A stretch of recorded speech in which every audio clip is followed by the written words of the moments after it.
Kung nag-island travel mo, kunya ganahan mo mutanaw kung unsay view sa island, dili na mo angay mabalaka kay for today's video, naanapod mi diri sa Limasawa Peak, located in Limasawa, Southern Leyte. Kung wala nilabot sa inyuhang itinerary, kay nakalista na tanan ang inyuhang laaganan. O kung unsa pay apil sa tour package, dili mo angay mabalaka kay naara mo'y option nga pwede ninyong maadto ang peak. Just add 100 pesos sa bayad sa motor ninyo. Makaadto na mo sa tumoy sa bungtod. Dili sad mo angay mabalaka kay kuyugan mo nila sa pag-adto. Unsa pa atong gipaabot, mutanga sa ta.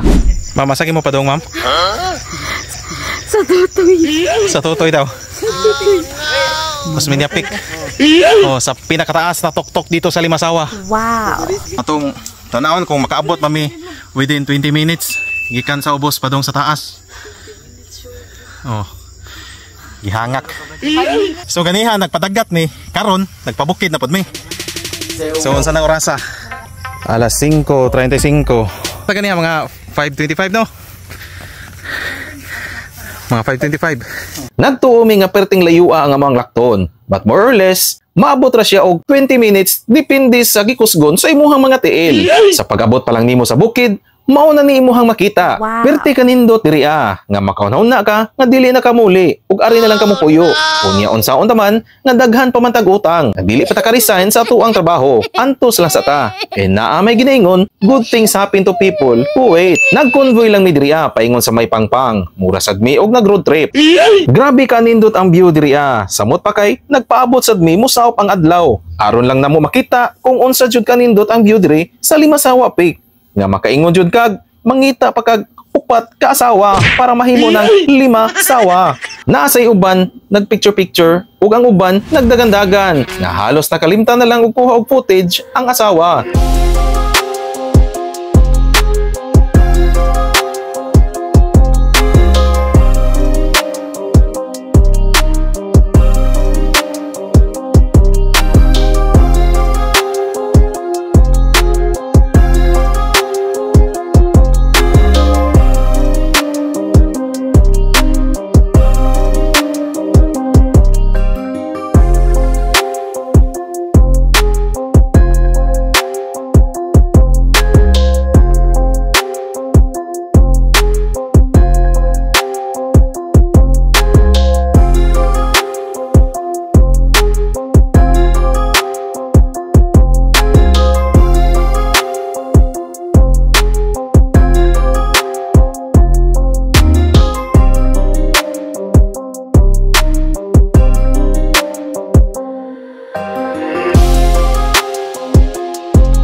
Ug dinhin na lang kutob, daghan kayong salamat sa pagtanaw ani nga video, sa kanunay ug bani ang pagampo ug pagsalig sa kahitasan nga mao'y nagagiya kanato sa atuang matag adlaw-adlaw nga biyahe, mga ka-wonder. God bless.